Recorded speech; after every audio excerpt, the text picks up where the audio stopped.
love stories.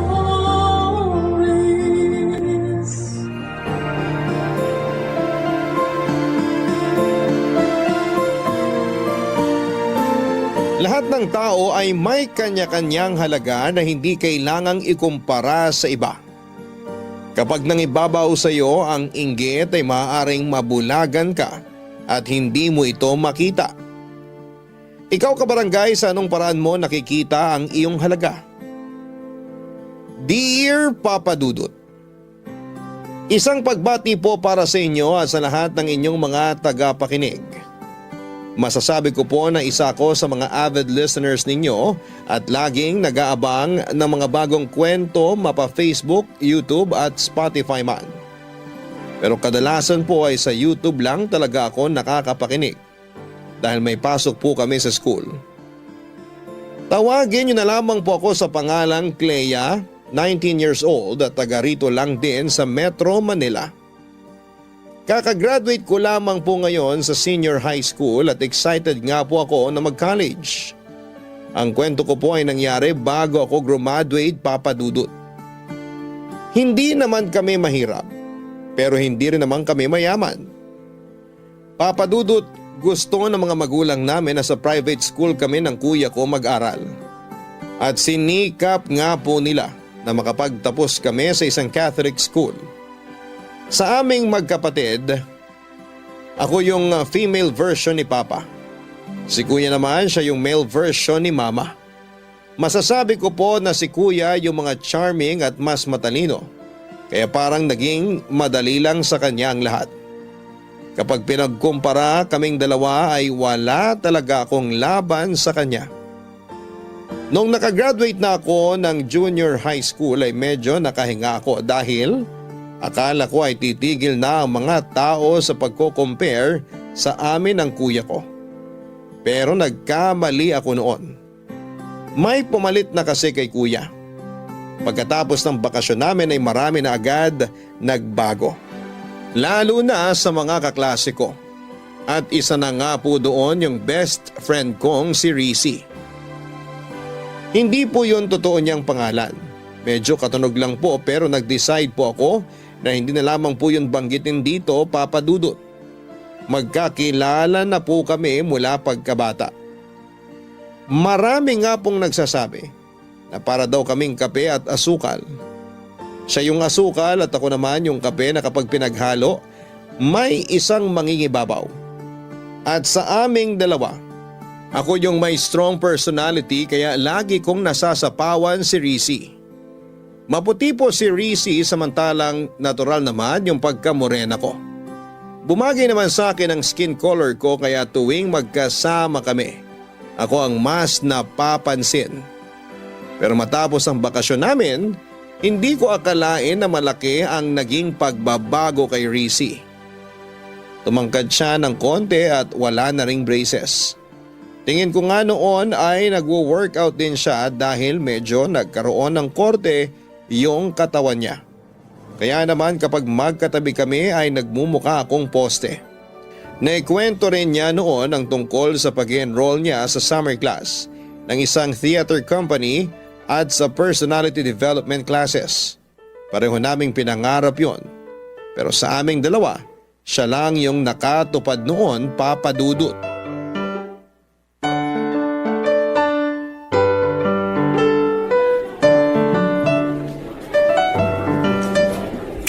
Oh my gosh! Hindi ka maniniwala sa nangyari kanina. Bakit? Ano ba nangyari? Eto na nga! Nakasalubong ko si Gino. Yung crush mong varsity player na di ka naman pinapansin? Shh! Ano ka ba? Dati yun. Hindi na ngayon kasi nginitian niya ako. Talaga? Taray mo ha? Hindi lang yun. Meron pa. Ano? Nagkausap ba kayo tapos naging friends na? Hindi. Iba naman to. Si PJ, naaalala mo? Yung classmate ko sa dati kong school. Nakasama ko siya sa theater. Ang galing niya kumanta. Sana nga nakasama ka para na-meet mo rin siya. Wala eh. Puro gaming lang ako sa bahay nung bakasyon. Pumunta kami sa Ilocos. Bumisita kami sa mga kamag-anak. Tapos yun, pagbalik namin, nagbasa-basa na lang ako ng books at nanood ng K-drama series. Ay, halos pa ulit-ulit lang yung ginagawa ko. Buti ka pa nga eh. Ako kasi halos wala nang time para sa mga ganyan. Nung natapos yung workshop ko, in-enroll agad ako ni Mommy sa personality development classes. Laking tulong din kaya. Kapag iniisip ko nga kung paano ako humarap sa ibang tao dati, sobrang mahiyain pala ako noon. Buti na lang kasama kita lagi. Ikaw mahiyain? Lah, san banda? Ang sama mo. Bully ka ah. Namiss lang kasi kita. Di naman tayo nagkita ng buong bakasyon. Kaya nga ngayon, nagulat ako na ang laki na ng pinagbago mo. Glow up yarn? Kailangan ko rin to, no? Tingnan mo, napapansin na ako ng mga crush ko. Samantalang dati, dinadaan-daanan lang nila ako. Ah, ganon. Yun pala purpose ng pag-glow up mo na yan, ah. Parang gano'n na rin. Pero yung main reason talaga, gusto ni Mommy na baboost yung confidence ko. At syempre, hindi naman mangyayari yon kung wala akong gagawin, di ba? Oo na. Uy, si Kylie oh. Papunta yata dito. Hi, Rissy! Ate Kylie, na-miss kita. Kumusta naman summer mo? Okay naman, pumunta kami sa Korea, then pagbalik namin dito sa Philippines, pumunta naman kami ng Siargao. Wow, nice naman. By the way, si Clea nga pala, bestie ko. Oh, hi Clea! Siguro babad ka rin sa beach, no? Ano ka ba ate? Natural yan. Black beauty kasi siya. Talaga? Nakakainggit naman. Tingnan mo tong skin ko, next week wala nang silbi yung pagpapatan ko. Samantalang ikaw, forever na ganyan yung skin? Ang unfair nito ah, dapat ako rin. Hindi naman. Bestie, sorry ha. Pero malapit na palang mag-start class ko. Ate Kylie, punta na ako sa room namin. Okay, sige, may gagawin na rin naman ako. Bye, Rissy. Kita na lang tayo mamaya. Papadudot na ni bago ako noon kay Rissy. Hindi lang kasi itsura niyang nagbago kundi pati na ang ugali niya. Parang bigla siya naging ibang tao sa paningin ko. Dati kasi hindi naman siya napapansin ni Kylie na sikat sa school namin. Bukod kasi sa pagiging maganda at honor student, president din ito ng Theaters Guild. At sa pag-uusap nila noon sa harapan ko, nakakagulat na gano'n na kaagad sila ka-close. Samantalang ako kahit na ilang beses nang ipinakilala kay Kylie ay hindi talaga nito natatandaan ang pangalan ko. Hindi lang kasi yon ang unang beses na ipinakilala ko ni Rissy dahil doon ay nasaksihan ko kung paano sila mas naging malapit sa isa't isa. Lagi nang inaaya ni Kylie ang best friend ko. At syempre isinasama naman niya ako. Ang kaso madalas akong ma-OP dahil hindi naman ako nakaka-relate sa mga pinag-uusapan nilang dalawa. Kung nagulat ako na mabilis lang naging malapit sa isa't isa sina Rissy at Kyla, mas nagulat ako noong magsimula ng pansinin ni Archie ang best friend ko. Mutual crush namin si Archie at may usapan kami na kung liligawan man ito ang isa sa amin ay if-friend zone lang namin ito. Naniniwala kasi kami na forever na kaming magiging mag-best friend. Kaya naman nagulat na lamang ako sa mga naikwento ni Rissy nang minsan niya ulit akong isama sa cafe kasama si Kylie Papadudut.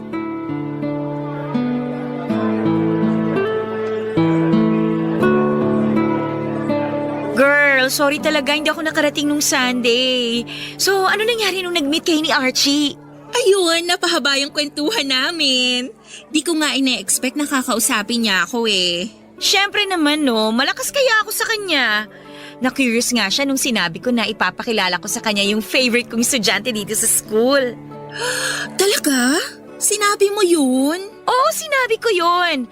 Totoo naman na ikaw ang favorite ko dito sa buong school natin, no? Bakit ako? I mean, anong nakita mo sa akin para maging favorite mo ko? Simple lang. Maganda ka, tsaka confident. Marami tayong pagkakapareho. Parang nakikita ko nga yung sarili ko sa'yo nung ganyang age pa lang ako eh. And I'm sure marami pa tayong pagkakasunduan. Sure ako dyan. Si Clea kaya, Ate Kylie? Anong masasabi mo sa kanya? Well, hindi ako magpapaka-plastic sa'yo, Clea. I know hindi pa kita ganun kakilala, pero sa inyong dalawa, mas mapapansin talaga si Rizzy. Excuse me lang pero hindi naman ako uhaw sa atensyon. Oh, wag kang magsungit. Wala pa akong sinabing mali Sinabi ko lang yung totoo. Alam mo, dapat tanggap mo rin na hindi mo lahat mapiplease. Lalo na sa itsura at... Never mind. Alam ko, kasi kung di ko tanggap yon, nagpapakadesperada na ako para mapalapit sa'yo. Kaso di ako ganun Di naman ako pasikat at pabida. Girls, chill. Baka mamaya magkasabunutan na kayo niyan. Uy, bestie, wag mo na kasi masyadong siniseryoso mga sinasabi ni Ate Kylie. Sabihin nyo na lang kasi kung ayaw nyo nandito ko. Di naman yung gano'ng kahirap, diba? Bestie, please? Isa ka pa Sana di na ako sumama dito. Okay. Change topic na lang tayo para walang umalis. Anyway, ano na nga ulit yung nangyari sa pag-uusap niyo ni Archie? Ilang beses ko na siyang inaya na makipag-meet sa'yo pero wala pa siyang time nun Ayun. Kinilala namin yung isa't isa. Tapos nalaman ko nga na wala na pala sila ng girlfriend niya. Talaga? Totoo. Kasi kung sila pa daw nung girlfriend niya, malamang hindi siya makikipag-meet sa akin. Aminin mo, gusto mo siya, no? Ha?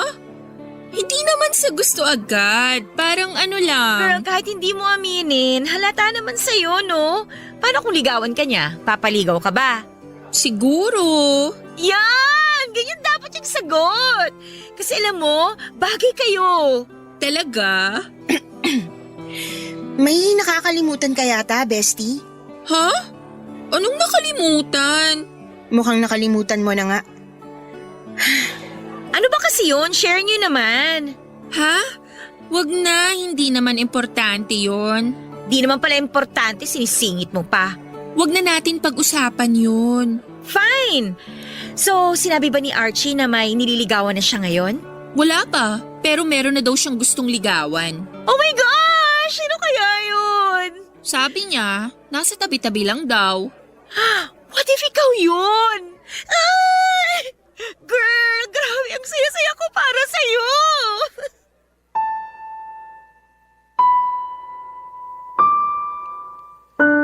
Papadudot halos napanisa na nga ako ng laway habang nag-uusap silang dalawa na parang hindi nila ako kasama.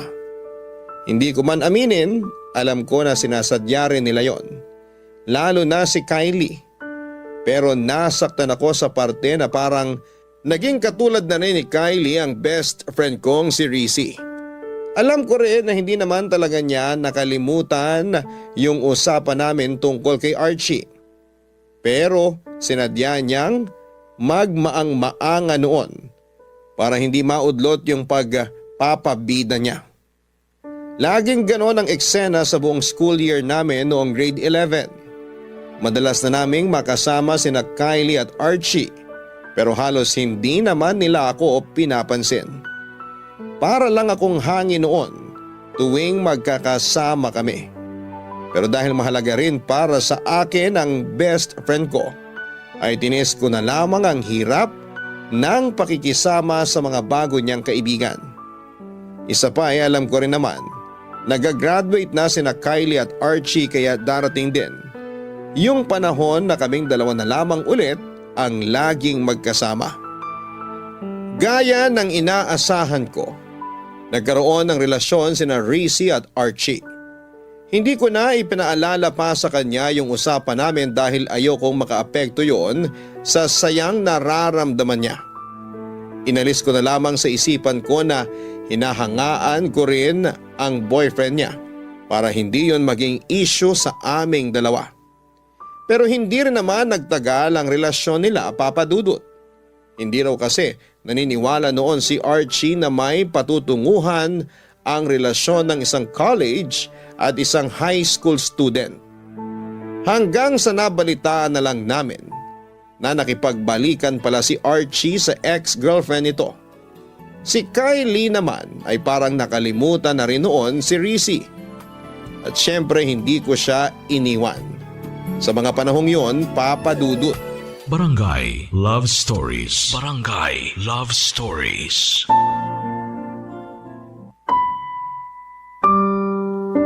Papadudot, akala ko po noon na ituloy-tuloy na yung pagiging maayos ng friendship namin ni Rizzy. Pero parang may gusto talaga siya noong patunayan.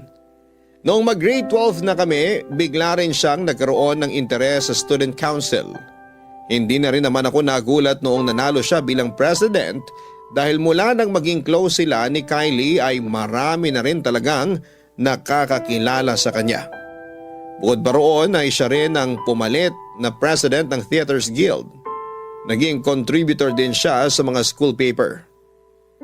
May mga araw na hindi ko na siya makausap sa sobrang dami ng activities niya. Sinubukan ko namang makisabay pero wala talaga akong hilig sa pagsusulat. Ayoko rin gumastos para sa campaign materials sa pagtakbo sa student council.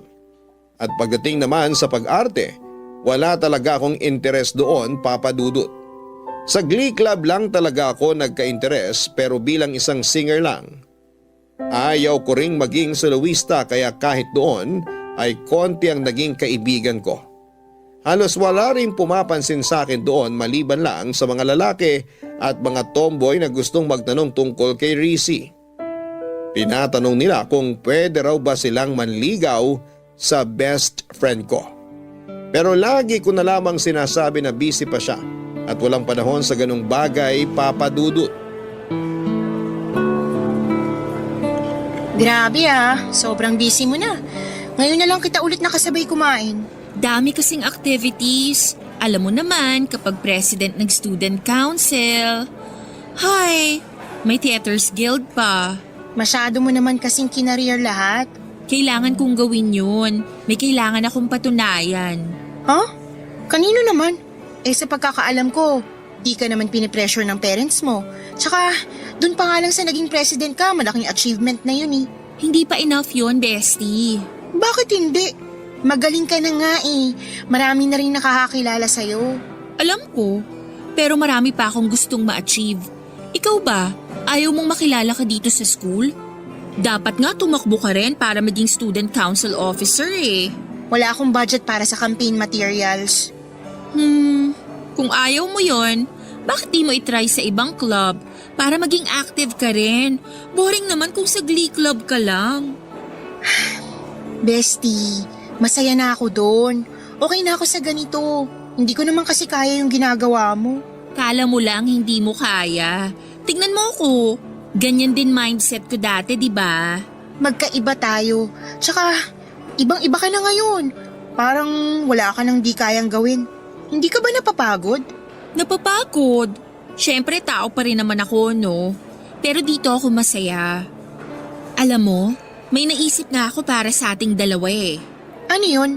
What if i-push natin na makapasok sa top 3? Seryoso ka ba, bestie? Di ba, masaya naman tayo kahit top 10 lang? Okay ka na dun? Alam kong magandang goal naman yung sinasabi mo, pero hindi kasi madali para sa akin, bestie. Magkaiba tayo. Paanong magkaiba? Matalino ka rin naman ah. Hindi yun ang ibig kong sabihin. Ano kasi, hindi lang naman pag-aaral yung inaatupag ko kahit nakauwi na sa bahay. Marami ding gawain doon. Di katulad sa inyo na merong kasambahay.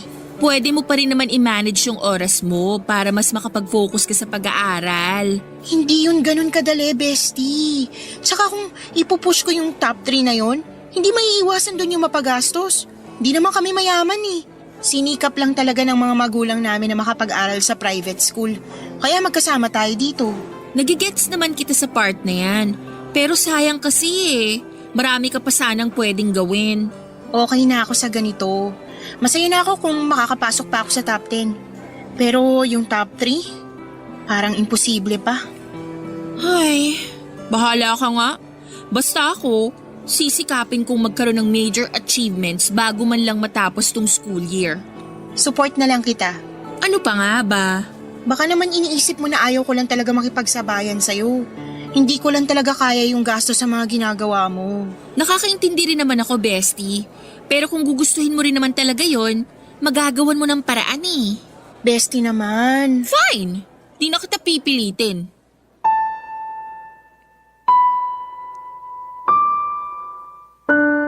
Papadudot, gustong gusto ko rin na makapasok sa top 3. Pero gaya nga po ng sabi ko kay Rizzy, hindi yun ganon kadali. Magastos po kasi talaga kapag nasa private school, lalo na kapag may mga extracurricular activities. Pero dati naman ay kontento na kaming dalawa sa top 10. Sapat na rin yung makasama kami kahit sa isang school activity lang para masabi na merong sinalihan. At aaminin ko na maganda naman yung goal ni Rizzy. Pero marami kaming pagkakaiba sa mga bagay-bagay. Mas madali para sa kanya na mag-focus sa goal na yon kasi mayaman sila. Hindi niya kailangang magtipid gaya ng ginagawa namin. Pag-uwi niya may kasambahay na mag-aasikaso sa kanya. Sa amin ay wala. Kami rin mismo ang maghuhugas ng kinainan namin. Kami rin ang magluluto, maglilinis ng bahay at kahit sa paglalaba. May schedule din kami. Ginagawa ko naman ang lahat ng time na yon para hindi na may kumpara pa sa kapatid ko, Papa Dudut. Sinusunod ko naman lahat ng gusto nila para sa akin. Dahil maganda pa rin naman yung performance ko sa school. Inaasahan ko noon na ma-appreciate na yon ng nanay ko. Hanggang sa magkaroon ng meeting ang mga magulang para i-announce ng advisor namin kung sino-sino ang pumasok sa amin sa top 5. Galing naman ni Rizzy, anak. Magkaibigan kayo nun, di ba? Opo, mag-best friend pa nga eh. Tsaka magaling po talaga siya, ma. Active din kasi siya dito sa school. Sa narinig ko kanina, president pala siya ng student council. Opo, ma. Siya rin yung president ng Theaters Guild. Naku, marami pala talaga siyang inaasikaso, no? Napakasipag na bata. Kahit anak mayaman, nagsisikap talaga siya na magkaroon ng malaking achievement. Isipin mo yun, busy siya pero pasok pa sa top 5. Malaking tulong din po kasi na nakakasali sa mga activities eh. Ikaw ba, wala kang sinasalihan? Meron naman po, ma. Pero hindi kagaya ni Rizzy na sinasalihan lahat. Magastos kasi yung iba. Wala naman yan sa gastos, anak. Pagsisikapin mo talaga, walang imposible. Tignan mo siya, oh. Ang ganda-ganda niya. Ang saya niyan tignan. Top 6 ka dati, tapos top 8 siya. Pero ngayon top 5 na siya. Nakakabilib naman talaga yung dedikasyon niya sa pag-aaral. Swerte ng mga magulang niya sa kanya. May tutor naman siya, kaya mas napataas niya pa yung grades niya. Ganun ba? Eh di magpa-tutor ka sa kuya mo. Malaman, nakikita niyo pa ba si kuya sa bahay? Paano pa ako magpapaturo sa kanya? Ay, sa bagay. Busy rin kasi yung kuya mo. Hindi madali yung ginagawa niya kasi siya na nagpapaaral sa sarili niya. Ayaw niya kasi maging pabigat sa amin ng papa mo. Para daw mapagtuunan pa namin yung pagbabayad ng tuition mo at saka syempre yung baon mo araw-araw.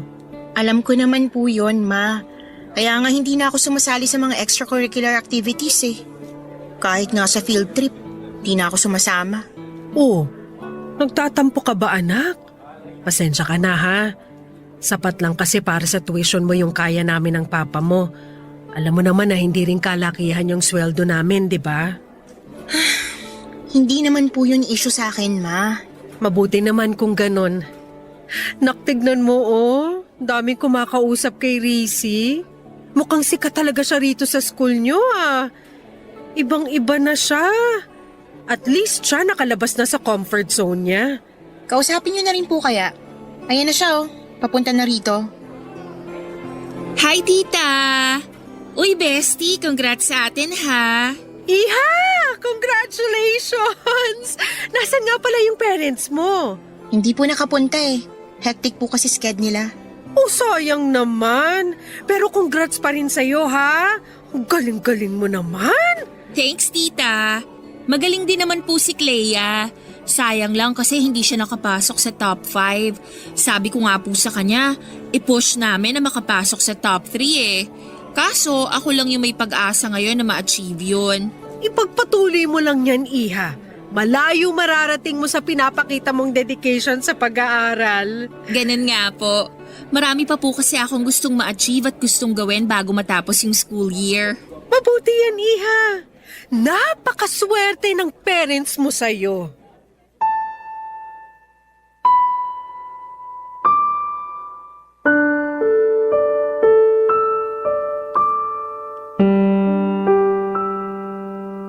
Papadudot, hindi ko maiwasang magtampo sa nanay ko nang iwanan niya ako doon para makipag-usap kay Rizzy.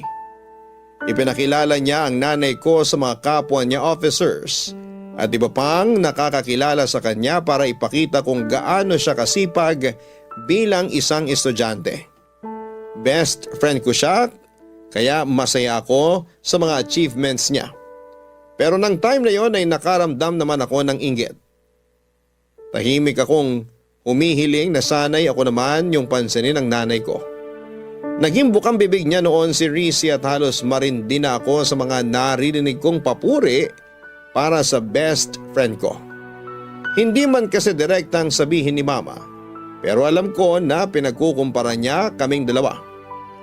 Akala ko ay doon na matatapos ang pagngingit-ngit ng kalooban ko. Pero nagulat ako nang imbitahan ni mama si Rizzy para mag-dinner sa amin. Tuwang-tuwa naman noon pati ang tatay at kuya ko nang makausap din nila ang best friend ko. Panay ang tanong nila tungkol sa buhay niya na parabang galing siya sa abroad at matagal nang hindi nakikita.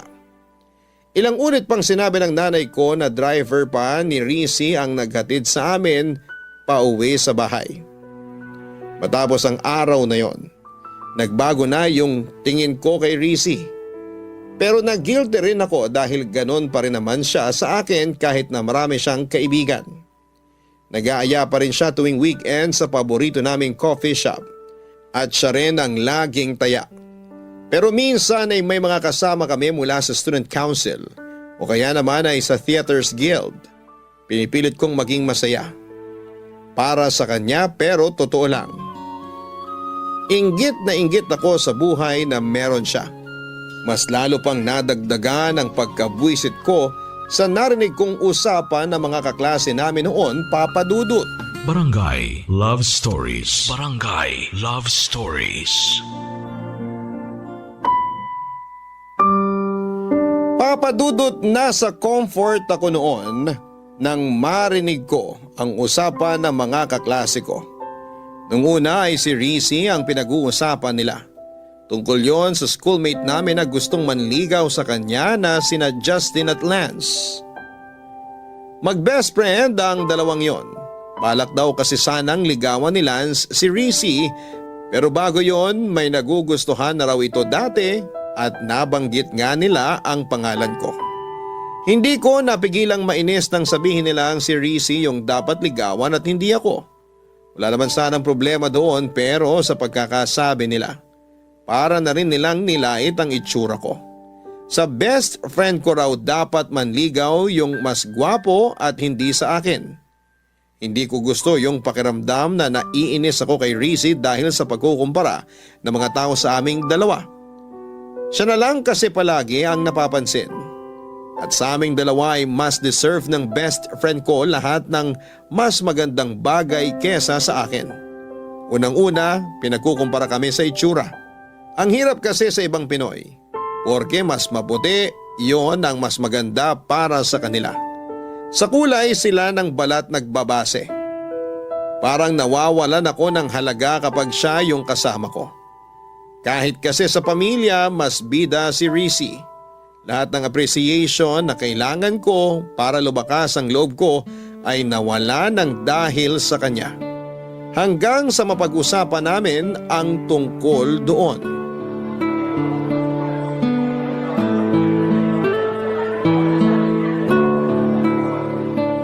Bakit parang tahimik ka masyado ngayon, bestie? May iniisip lang. Problema ba? Ano pa nga ba? Alam nga naman magsaya ako kung may problema ako, di ba? Uy, grabe. Nagtatanong lang naman ako. Ano ba kasi yun? Baka may maitulong ako. Wala yun. Nakakahiya naman kung idadamay pa kita doon. Bakit nga pala di mo kasama yung mga new friend mo? Bakit ko naman sila isasama? Bonding natin to. Minsan ko lang naman sila isama dito sa cafe. Nagtatampo ka ba? Ha? Hindi ah. May narinig lang kasi ako na di ko nagustuhan. Tungkol saan? Sa ating dalawa. Anong ibig mong sabihin? Narinig ko yung mga kaklase natin sa comfort room last time. Pinag-uusapan ka nila. Tapos, ano pang sabi nila? Gusto ka raw ligawan ni Lance. Pero bago yon, may nauna pa raw siyang nagustuhan. Sino naman daw? Sino pa? Eh di ako. Tapos sabi nila, Tapos sinabi nila na ako ang mas dapat na ligawan ni Lance, ganun ba? gano'n na nga. Ay, sabi ko na kaya ka naiinis kasi pinag-compare tayong dalawa. At sa comparison na yon, ako yung the better one, tama? Paano mo naman nalaman yan? Bestie, kahit busy ako, friend mo pa rin ako, no? At nanonotice ko pa rin yung ganong bagay. Kala ko kasi wala ka nang pakialam eh. Grabe ka naman. Ganon ba talaga ang tingin mo sa akin? Naging busy lang talaga ako sa school. Pero 'di ba, nagkakasama pa rin naman tayo. Hindi naman tayo nagbago, 'di ba? Okay naman tayo. Ikaw, okay ka. Masaya ka kasi napapansin ka na ng lahat. Marami ka nang na-achieve. Ako? Eto pa rin. Pati nga parents ko, ikaw na yung gustong-gusto eh. Bukang bibig ka nila. Alam mo, kung mayaman lang ako na kagaya mo, nagawa ko rin sana lahat yun. Madali rin sana para sa akin na makapasok sa top 5. Naiinis ka ba kasi na-achieve ko yung mga yon? Hindi. Masaya ako para sa'yo, totoo yun. Proud nga ako sa'yo eh. Naiinis lang ako sa mga tao na lagi na lang tayo pinag-compare. Yung kapag magkasama tayo, parang wala lang ako. Sa lahat, ikaw yung mas magaling. Mas dapat maging ganito, ganyan. Nakakainis na. At sa tingin mo ba kasalanan ko kaya nangyayari yon? Kasi dapat na kontento na lang ako sa top 10 at sa pagiging mahiyain ko? Ganun ba, bestie? Bestie, hindi. Deserve mo naman yan eh. Kaya nga sabi ko, di ba, masaya naman ako para sa'yo. Kung naiinggit ka, ilugar mo naman, bestie. Kasi wala naman akong ginagawa na makakasama sa'yo. Hindi ko kontrolado yung ginagawa nilang pagkukumpara sa atin. Wala ako doon every single minute para sawayin sila. Pasensya ka na. Hindi ko lang talaga napigilan yung emosyon ko. Alam mo naman na, ang hirap kapag limitado lang yung pwede mong gawin, di ba? Oo na, naiinggit ako. At alam ko ring mali yun, kaya sorry. Ay, hindi nga natin dapat ito pinagtatalunan eh. Malapit nang matapos yung school year at di natin sure kung magkakasama pa rin tayo sa iisang university. Kaya sana maging okay tayo. Sorry talaga, bestie. Sige na. Sorry din na naramdaman mo yon dahil sa akin. Okay na tayo? Kung okay ka, ganun din tayo. Papadudot, naging okay naman kami ni Rizzy pagkatapos ng maliit na pagtatalong yon. Nag-exam na rin kaming lahat sa iba't ibang school at syempre kasama na doon yung top 5 universities sa Metro Manila. Alam ko naman na nasa kinikita ng magulang ko ay mas realistic na makapag-aral ako sa isang state university. Pero dahil nakapasok si kuya sa isa ring kilalang university at nagka-scholarship pa, pinangarap ko rin na makapag-aral doon. Pareho kami ni Rizzy na pangarap ang university na yon. Gaya ng inaasahan ko dahil may pera si na Rizzy ay nakapag-exam siya sa 5 top universities. Nang magkaroon pa ng pagkakataon ay dinala rin siya ng magulang niya sa Cebu para makapag-entrance exam sa isa ring kilalang university doon. Ako naman bukod sa 2 mamahaling eskwelahan. Nag-exam din ako sa 2 state university. Magkakasunod na buwan ang dumating ang results mula sa iba't ibang school. Gaya ng inaasahan ko, nakapasa si Rizzy sa halos lahat ng pinag-examan niya, maliban lang sa state university na gusto ng halos lahat ng incoming college students. Laking gulat ko naman dahil nakapasa ako roon. Pareho naman kaming nakapasa sa mga mamahaling eskwelahan. Kaya nag-apply ako kaagad para sa scholarship. Kapag nakapasa ako, kahit papaano ay may pagmamalaki ako sa mga magulang ko. Pero sa kasamaang palad, hindi ako nakapasa sa scholarship. Kaya sinabi ng mga magulang ko na huwag na lamang ako doong mag-aral, papadudot.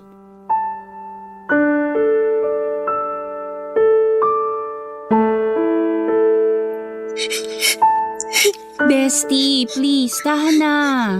Maganda pa rin naman yung papasukan mong university. Pero hindi ako nakapasa dun sa gusto kong school. Magkakahiwalay na rin tayo nun. Eh ano naman, Magandang school pa rin kaya yon kahit state university pa yon. Madali kasi sa'yong sabihin yan kasi nakapasa ka sa 5 choices mo. Sa 5, Risi. Tapos afford mo pa kahit alin dun. Samantalang ako, dun ako mapupunta sa second choice ko. Pati nga course eh. Second choice ko lang din yun. Ano ka ba, Clea? Nakapasa ka sa pinakamagandang state university dito sa Pilipinas. Kaya hindi ko maintindihan kung ano pang kinaiinis mo. Kung nakapasa nga lang ako doon, mas pipiliin ko yun eh. Tapos ikaw, hindi ka pa masaya? Napaka-unreasonable mo naman. Ako? Unreasonable? Alam mo ba kung gaano ko kagusto na makapasok sa top 3 sinasabi mo? Pero hindi ko kaya yung mga gastos para makipagsabayan sa inyo. Pero sa'yo, madali lang yun. May pera ka eh. May tutor ka pa. Sa tingin mo, napasama lang ako sa top dahil may tutor ako? Clea, pinaghirapan ko yon. Nandun na tayo sa may advantage ako dahil doon. Pero kailangan ko pa rin pagsikapan lahat. Hindi mo ba nakikita kung gaano ako kapagod palagi? Ginusto mo yan eh. Dati naman sapat na sa atin na makapasok tayo sa top 10 pero naghangad ka pa ng sobra. Para ano? Para mapansin ka ng lahat? Well, congrats! Kasi sikat ka na. Pati nga yung usapan natin nung tungkol kay Archie nakalimutan mo na eh. O baka naman mas tamang sabihin na kinalimutan mo. Talaga ba? Yun pa rin ang issue mo? My gosh, Clea, ang tagal na nun. Tsaka hindi rin naman kami nagtagal ni Archie, di ba?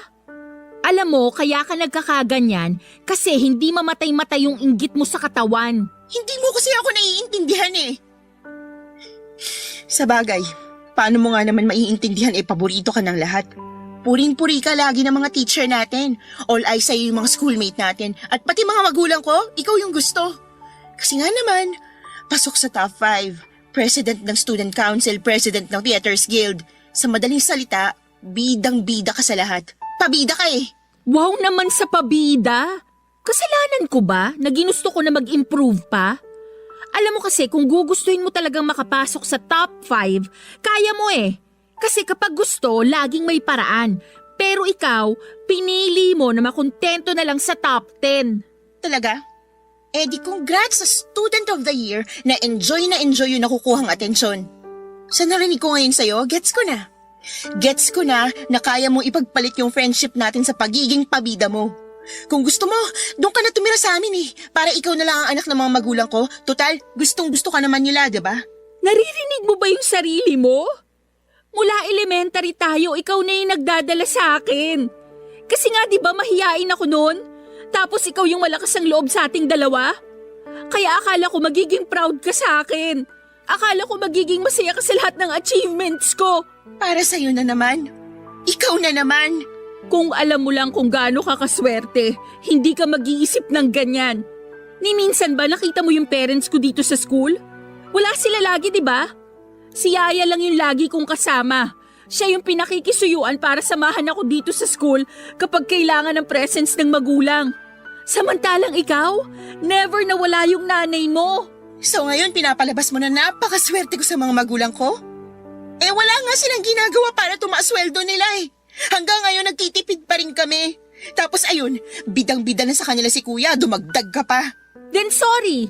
Sorry kung akala mo inagaw ko sila sa'yo. Masaya lang kasi ako noon na naramdaman ko sa kanila yung pagiging magulang sa akin kahit saglit lang. Alam mo ba kung bakit nasabi ko na swerte ka sa kanila? Kasi mapopromote na sana sila eh.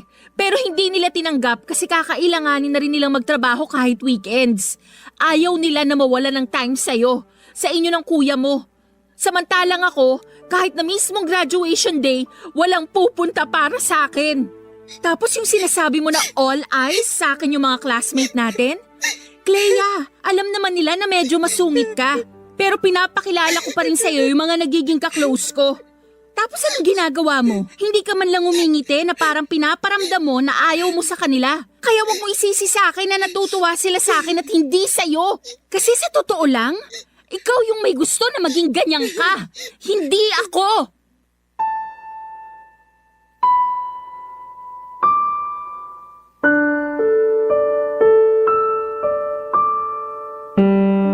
Nagulat ako sa narinig ko noon mula kay Risi Papadudut.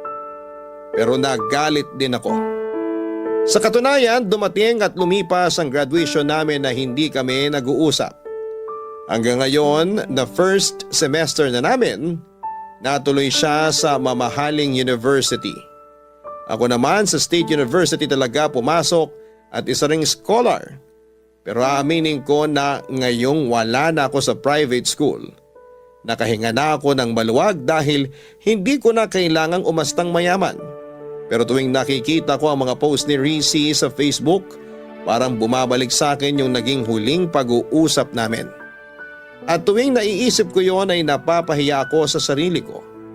Hindi ko alam kung anong dapat kong maramdaman sa pagkakaibigan namin ni Rizzy. Aminado ako na medyo masungit nga ako noon at palaban din. Pero naisip ko rin kung kailangan ko nga ba talagang magbago para sa ibang tao. Wala naman akong sinabi na gusto kong maging mahiyain si Rizzy habang buhay. Pero hindi ko maintindihan kung bakit kailangan pa niyang kaibiganin yung halos lahat ng estudyante sa school namin. Siguro'y nasanay lang din ako na kaming dalawa lang yung magkaibigan. Baka nga naging selfish talaga ako, Papa Dudut. Sa ngayon ay hindi ko pa rin alam kung anong gagawin ko dahil hindi pa rin kami nagkakaayos ni Rizzy. Sana po ay makahingi rin ako ng payo sa mga nakikinig ngayon. Hanggang dito na lamang po muna, Papa Dudut.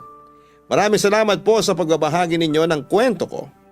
Taos-pusong nagpapasalamat din po ako para sa Barangay LS sa patuloy na pagbibigay ng pagkakataon sa amin na makapagbahagi ng kwento dito at mapakinggan pa ng libu-libong mga listeners ninyo. God bless, Papa Dudut, at mabuhay ang Barangay LS. Ang inyong forever kapuso at kabarangay, Clea. Nagustuhan ng iyong napakinggan? Ituloy yan via live stream sa www.gmanetwork.com/radio.